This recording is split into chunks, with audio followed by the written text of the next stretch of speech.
Dans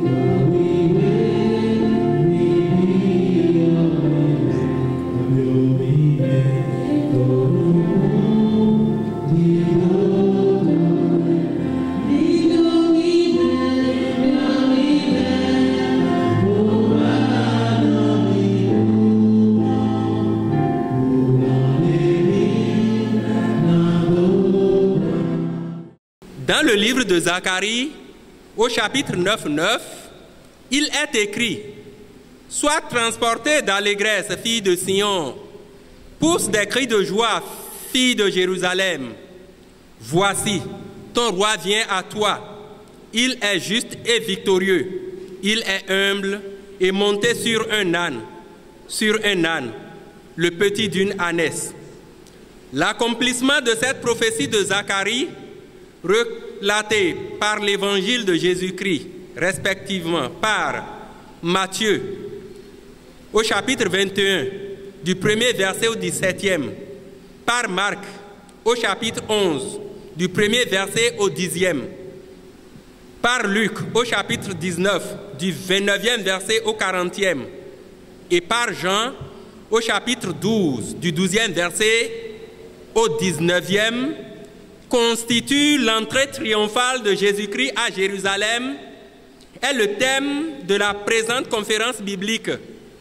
S'il est écrit dans Matthieu 21, 10, citation, « Lorsqu'il entra dans Jérusalem, toute la ville fut émue, et l'on disait, « Qui est celui-ci » Si des contemporains de Jésus-Christ, qui ont été témoins oculaires de la dite entrée, voulurent en savoir sur Jésus-Christ, l'obligation est faite pour nous qui voulons en parler plus de 1900 ans plus tard, de le faire connaître.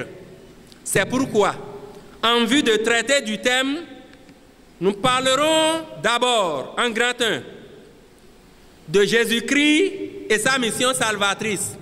Là, nous parlerons des prophéties et de leur accomplissement.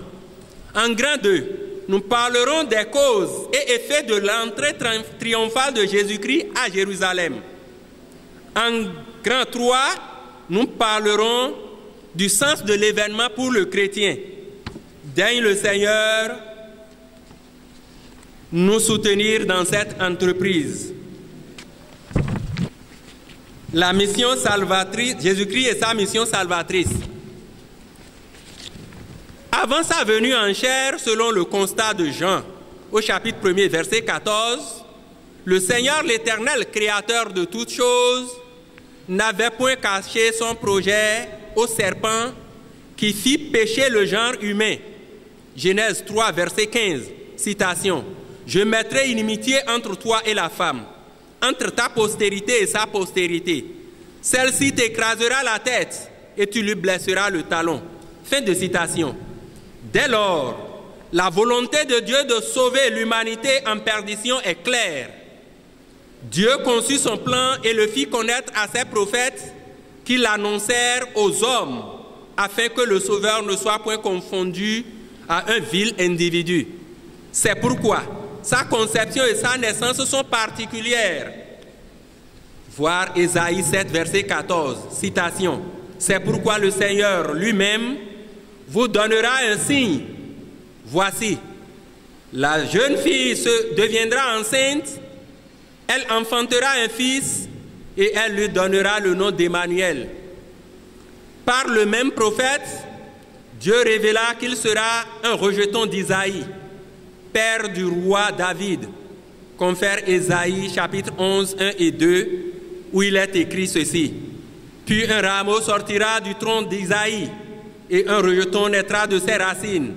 L'Esprit de l'Éternel reposera sur lui, esprit de sagesse et d'intelligence, esprit de conseil et de force, esprit de connaissance et de crainte de l'Éternel. » Dans Ésaïe 9, 5, il est dit, « Car un enfant nous est né, un fils nous est donné, et la domination reposera sur son épaule.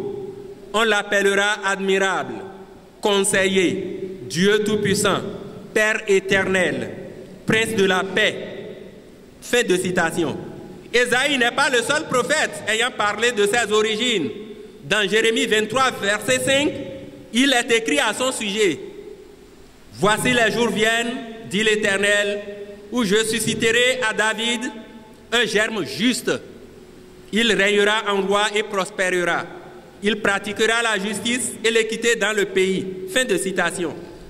La manière dont arriva la naissance prophétisée par Ésaïe nous est racontée par l'Évangile selon Matthieu au chapitre 1er du 18e verset au 21e où il est écrit,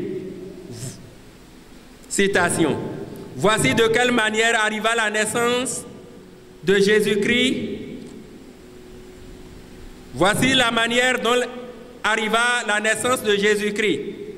Marie, sa mère, ayant été fiancée à Joseph, se trouva enceinte par la vertu du Saint-Esprit, avant qu'ils eussent habité ensemble.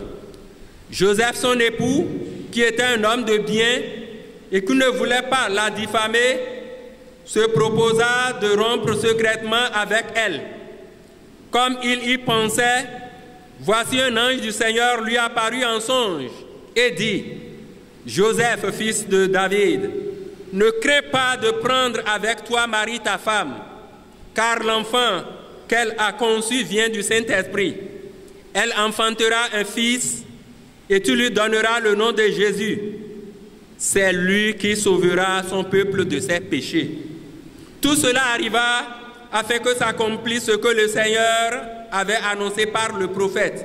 « Voici, la Vierge sera enceinte, elle enfantera un fils et on lui donnera le nom d'Emmanuel, ce qui signifie Dieu avec nous. » De ce qui précède, il importe de noter la conception et la naissance virginale de Jésus-Christ.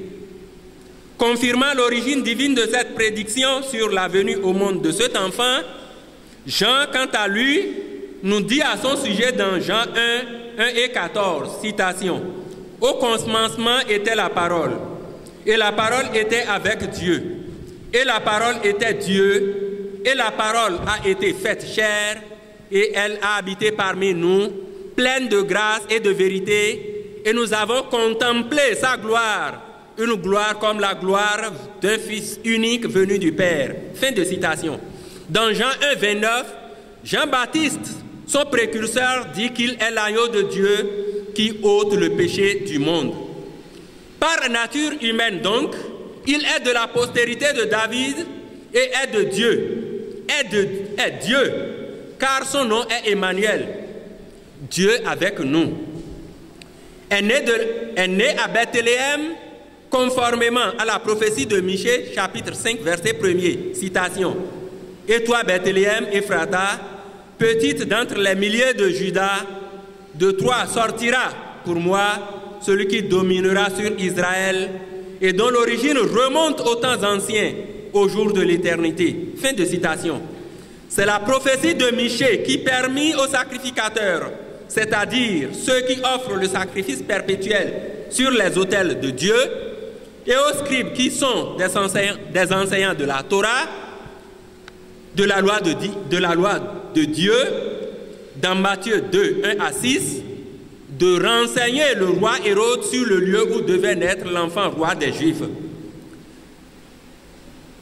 Ce qui lui permit de bien orienter les mages venus d'Orient pour s'enquérir du roi des Juifs qui venait de naître et dont ils virent l'étoile en Orient alors qu'Hérode régnait sur la Judée en tant que procurateur romain sous César.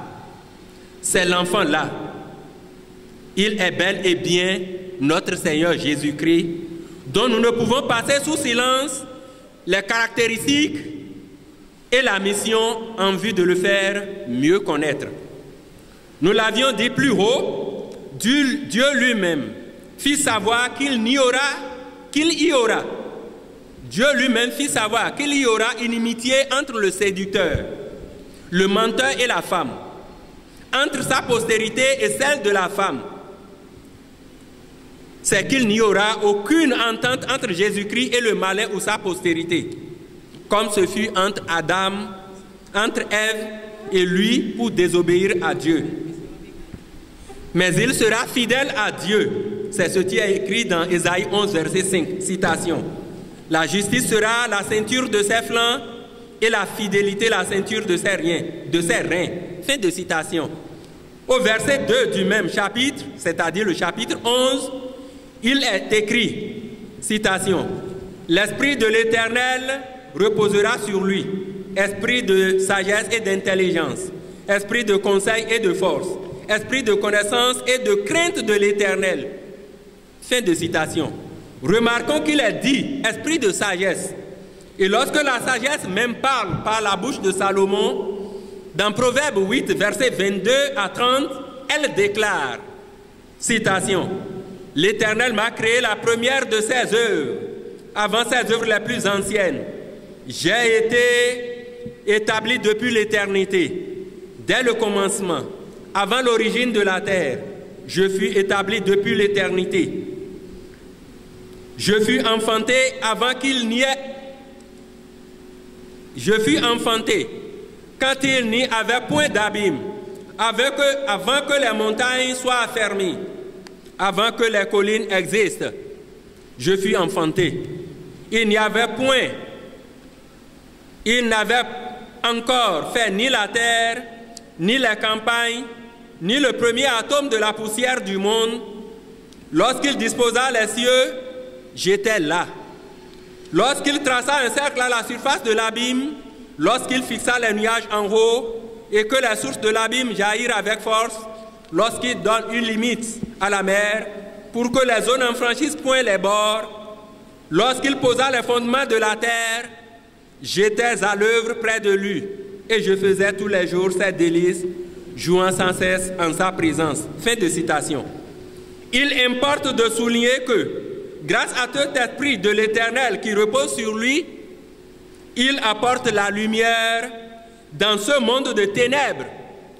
Lui étant lumière, comme c'est écrit dans Jean 1, verset 9, citation, « Cette lumière étant la véritable lumière qui venant dans le monde éclaire tout homme. » Ceci confirme les propos du prophète Ésaïe à son sujet lorsqu'il dit dans Ésaïe 9, verset 1er, « Le peuple qui marchait dans les ténèbres voit une grande lumière. Sur ceux qui habitaient le pays de l'ombre de la mort, une lumière resplendit. Étant lumière, il éclairera ceux qui sont dans les ténèbres. Et tandis que la domination repose sur son épaule, il est puissant. Dieu puissant. » Ésaïe 9, verset 5. Puissant pour détruire les œuvres du diable. 1 Jean, chapitre 3, verset 8, où il est écrit, « Le Fils de l'homme apparut afin de détruire les œuvres du diable. » Dans Ésaïe 22, verset 22, il est écrit, « Quand il ouvrira, nul ne fermera, et quand il fermera, nul n'ouvrira. » Il est puissant, il est aussi plein de grâce et de vérité, de gloire, toutes ces qualités réunies sans doute pour une mission. Cette mission, c'est pour détruire les œuvres du malin et anéantir ses enseignements dans le monde. Il faut bien pour cela, au service de Dieu, quelqu'un doté de moyens de qualité à la hauteur de cette tâche. Celui-là, c'est bien le Fils unique de Dieu. L'Éternel Dieu n'a-t-il pas dit à son sujet dans Ésaïe 42, 1 à 4, citation, « Voici mon serviteur que je soutiendrai, mon élu en qui mon âme prend plaisir. J'ai mis mon esprit sur lui. Il annoncera la justice aux nations. Il ne criera point, il ne lèvera point la voix et ne la fera point entendre dans les rues. Il ne brisera point le roseau cassé et il n'éteindra point la mèche qui brûle encore. Il annoncera la justice selon la vérité. Il ne se découragera point et il ne se relâchera point jusqu'à ce qu'il ait établi la justice sur la terre et que les îles espèrent en sa loi. » Annoncer la justice aux nations selon la vérité, sans user de violence, traiter alliance avec le peuple. Plus de 600 ans avant Jésus-Christ, l'Éternel nous parle par le prophète Jérémie de la nature de cette alliance en ces termes. Jérémie 31, versets 31 à 34. Citation. « Voici les jours viennent, dit l'Éternel, où je ferai avec la maison d'Israël et la maison de Juda une alliance nouvelle. Non comme l'alliance que je traitais avec leur père, le jour où je les saisis par la main pour les faire sortir du pays d'Égypte. Alliance qu'ils ont violée, quoique je fusse leur maître, dit l'Éternel. Mais voici l'alliance que je ferai avec la maison d'Israël. Après ces jours-là, dit l'Éternel, je mettrai ma loi au-dedans d'eux. Je l'écrirai dans leur cœur. Je serai leur Dieu et ils seront mon peuple. Celui-ci n'enseignera point son prochain, ni celui-là son frère en disant, connaissez l'Éternel. Car tous me connaîtront, depuis le plus petit jusqu'au plus grand, dit l'Éternel. Car je pardonnerai leur iniquité et je ne me souviendrai plus de leurs péchés. Fin de citation. Le pardon des iniquités dont parle l'Éternel ici passe par l'expiation des péchés dont l'agneau Jésus est venu payer le prix.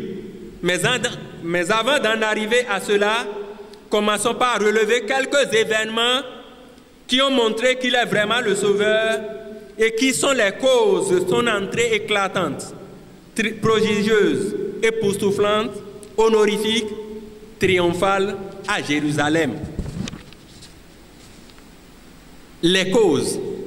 Depuis la connaissance par Siméon, je dis bien, depuis la reconnaissance par Siméon, dans Luc 2, du 25e verset au 32e, passant par le témoignage de son précurseur Jean-Baptiste dans Jean 1, 29,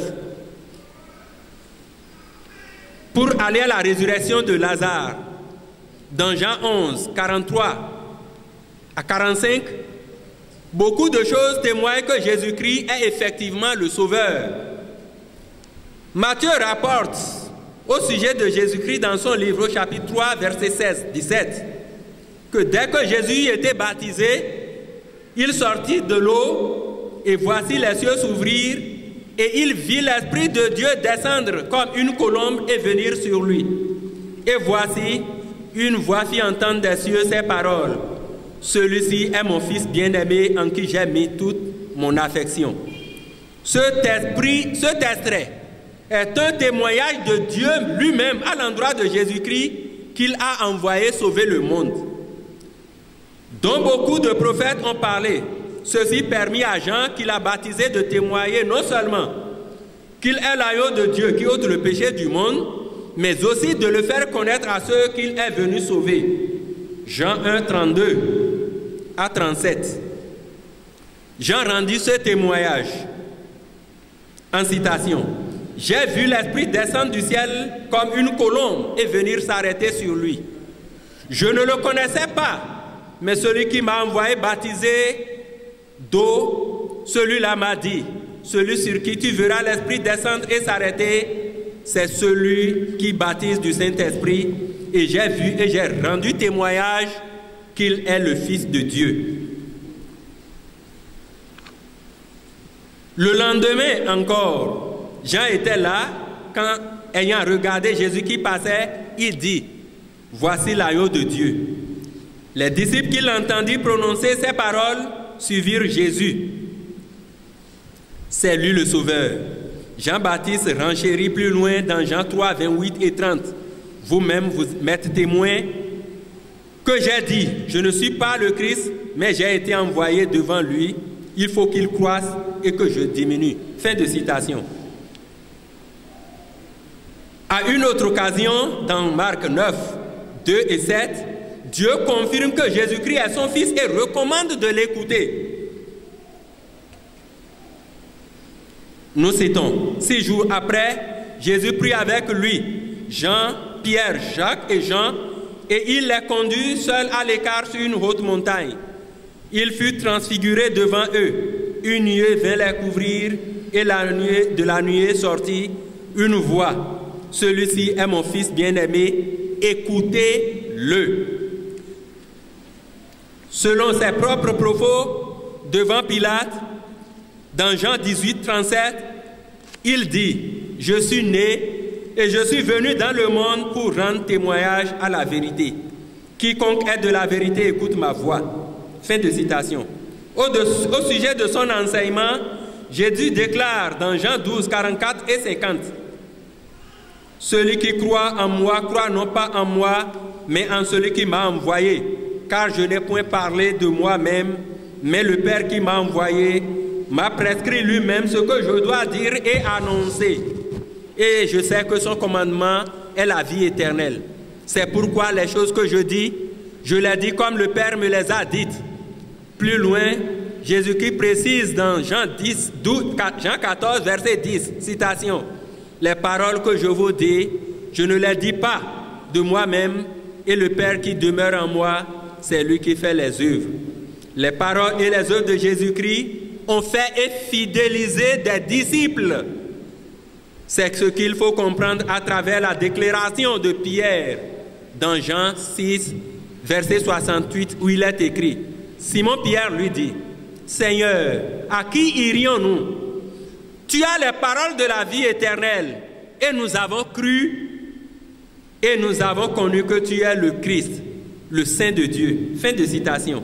Au sujet des œuvres, l'aveugle né, guéri par Jésus, fait remarquer dans Jean 9, 32 à 33, citation, « Jamais on n'a entendu dire que quelqu'un ait ouvert les yeux d'un aveugle né si cet homme ne venait pas de Dieu.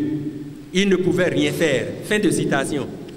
Bien que Jésus n'eût pas encore procédé à la résurrection de Lazare, beaucoup crurent en lui. Jean 7, 31. Le Christ, quand il viendra, fera-t-il plus de miracles qu'en a fait celui-ci?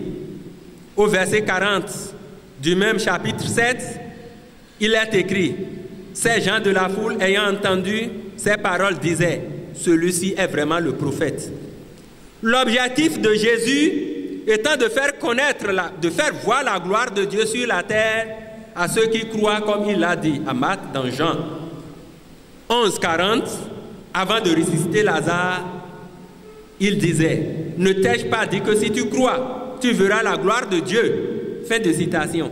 Au verset 44, 43, 44 et 45, il ressuscita Lazare.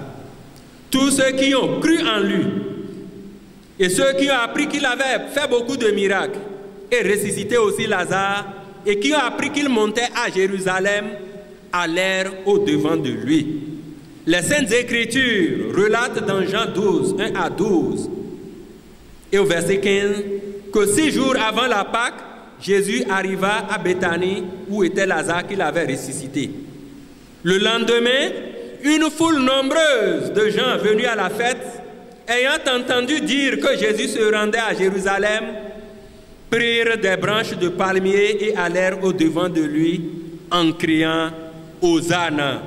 Béni soit celui qui vient au nom du Seigneur, le roi d'Israël. » Jésus trouva un ânon et s'assit dessus selon ce qui est écrit. « Ne crains point, fille de Sion, voici ton roi vient assis sur le petit d'une ânesse. » Dans l'évangile selon Matthieu au chapitre 21, il est écrit à propos, au verset 8 et 9, citation, « La plupart des gens de la foule étendirent leurs vêtements sur le chemin. D'autres coupèrent des branches d'arbres et enjonchèrent la route. Ceux qui précédaient et ceux qui suivaient criaient « Hosanna au fils de David, béni soit celui qui vient au nom du Seigneur. Hosanna dans les lieux très hauts. » Fin de citation.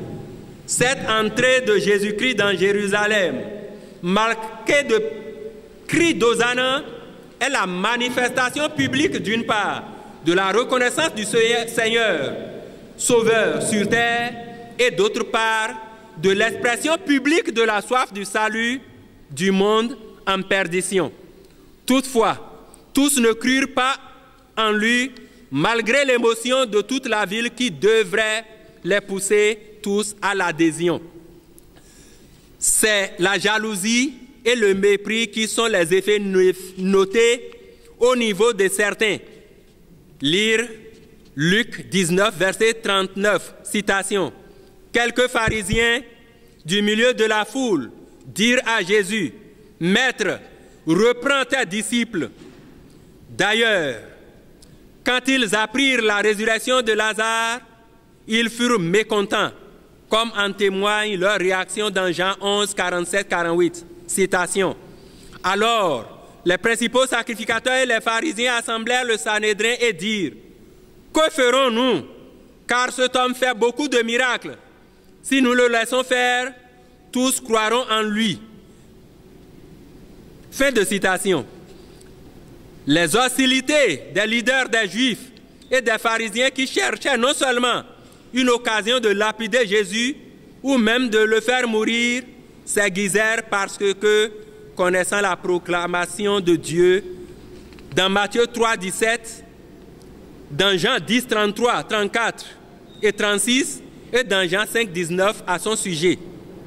On ne doit donc plus s'étonner de la déclaration des souverains sacrificateurs lorsque Caïphe dit dans Jean 11, 49, 50, citation, « L'un d'eux, Caïphe, qui était souverain sacrificateur cette année-là, dit, vous n'y entendez rien, vous ne réfléchissez pas qu'il est dans votre intérêt qu'un seul homme meure pour le peuple et que la nation entière ne périsse pas. » Or, il ne disait pas cela de lui-même, mais étant souverain sacrificateur cette année-là, il prophétisa que Jésus devait mourir pour la nation. Et ce n'était pas pour la nation seulement, c'était aussi afin de réunir en un seul corps les enfants de Dieu dispersés. Dès ce jour, ils résolurent de faire mourir Jésus. Fin de citation.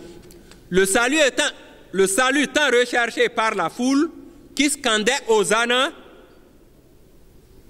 ne sera total que suite à l'accomplissement de la prophétie d'Ésaïe écrite dans son livre au chapitre 53 du 4e verset au 5e, dont voici la citation. Cependant, ce sont nos souffrances qu'il a portées. C'est de nos douleurs qu'il s'est chargé et nous l'avons considéré comme puni, frappé de Dieu et humilié. Mais il était blessé pour nos péchés, brisé pour nos iniquités. Le châtiment qui nous donne la paix est tombé sur lui. Et c'est par ses meurtrissures que nous sommes guéris. Fin de citation. Jésus-Christ lui-même en était conscient. L'entrée triomphale de Jésus-Christ à Jérusalem n'était qu'une victoire partielle sur l'incrédulité. Jésus parlant à ceux qui n'avaient pas encore cru en lui, déclare dans Matthieu 12, 38 à 40. Citation.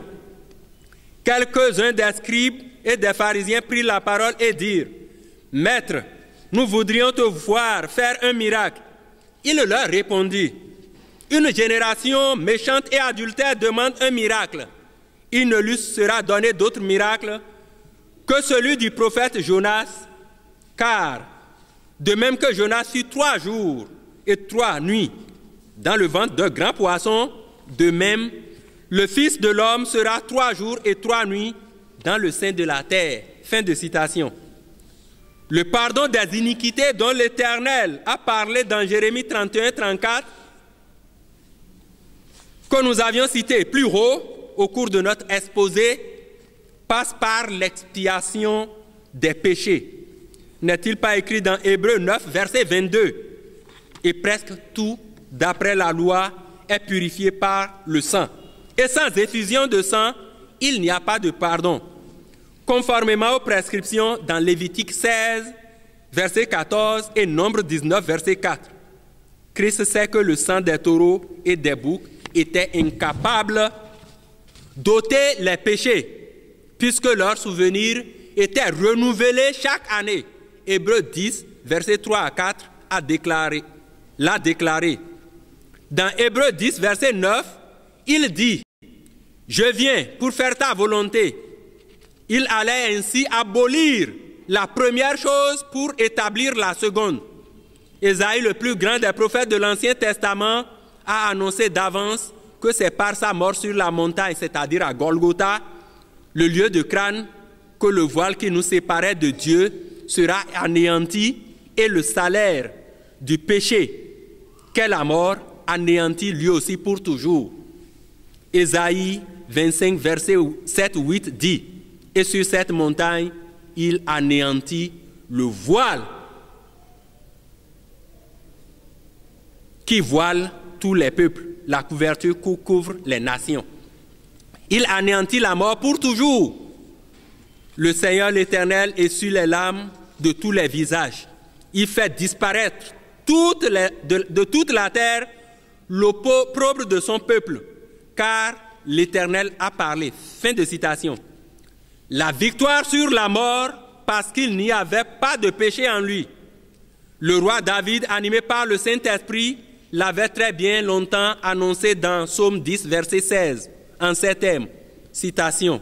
« Car tu ne livreras pas mon âme au séjour des morts. Tu ne permettras pas que ton bien-aimé voie la corruption. » Fin de citation. Sachant toutes ces choses, d'avance, Jésus-Christ ne paniqua point.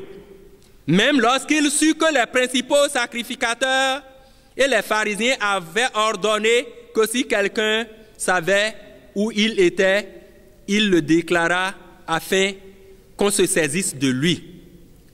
Vous pouvez lire Matthieu chapitre 26, verset 1er, et vous conférez aussi à Jean 11, verset 57.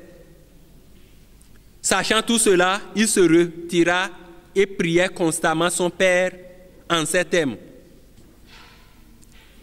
Voici l'une de ses prières. Dans Jean 17, versets 1 et 8, Jésus leva les yeux au ciel et dit, « Père, l'heure est venue, glorifie ton Fils, afin que ton Fils te glorifie, selon que tu lui as donné pouvoir sur toute chair, afin qu'il accorde la vie éternelle. » Ailleurs, dans Jean 17, verset 8, il dit, « La vie éternelle, tu l'as fait afin qu'il accorde la vie éternelle à tout ce que tu lui as donné. Or, la vie éternelle, c'est qu'ils te connaissent, toi le seul vrai Dieu, et celui que tu as envoyé, Jésus-Christ. » Et il dit, « J'ai achevé l'œuvre que tu m'as donnée à faire. Et maintenant, toi, Père, glorifie-moi auprès de toi-même de la gloire que j'avais auprès de toi avant que le monde fût. » Au niveau de Gethsémane, il a prié et a dit, « Père, s'il est possible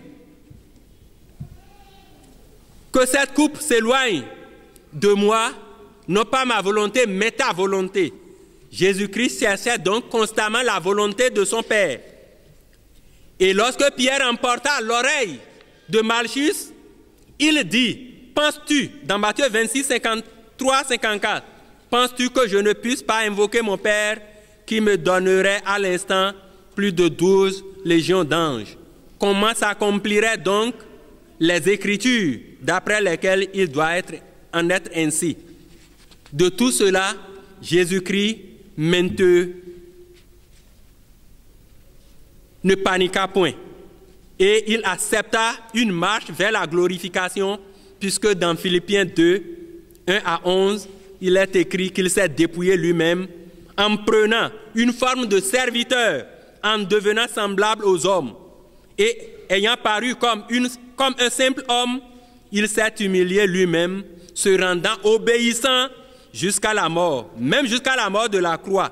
C'est pourquoi aussi Dieu l'a souverainement élevé et lui a donné le nom qui est au-dessus de tout nom, afin qu'au nom de Jésus, tout genou fléchisse dans les cieux, sur la terre et sous la terre, et que toute langue confesse que Jésus-Christ est Seigneur, à la gloire de Dieu le Père. À la lumière de ce qui précède, quelle leçon le chrétien doit-il en tirer?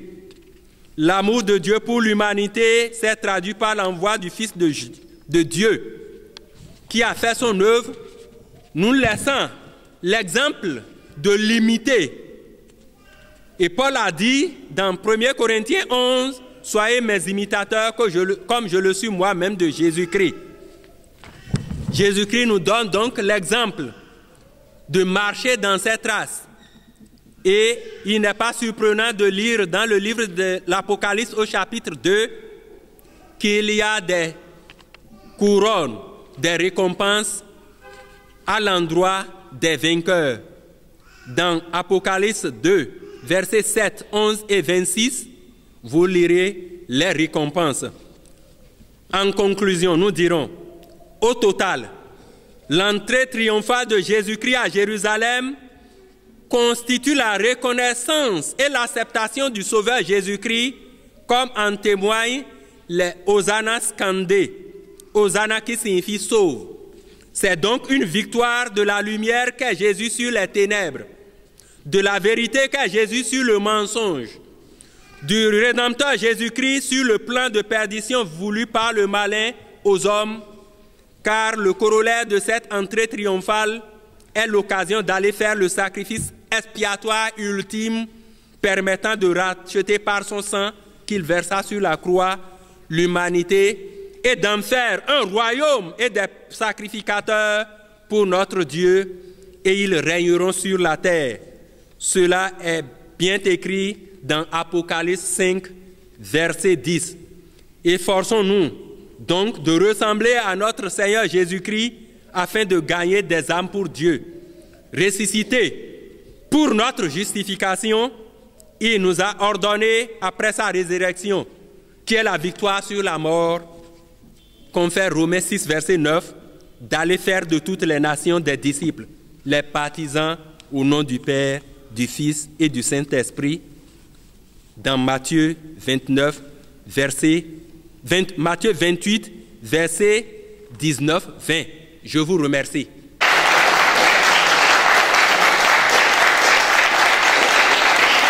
Oshofa Prise TV. Tout pour la gloire de l'Éternel, Dieu d'Oshofa.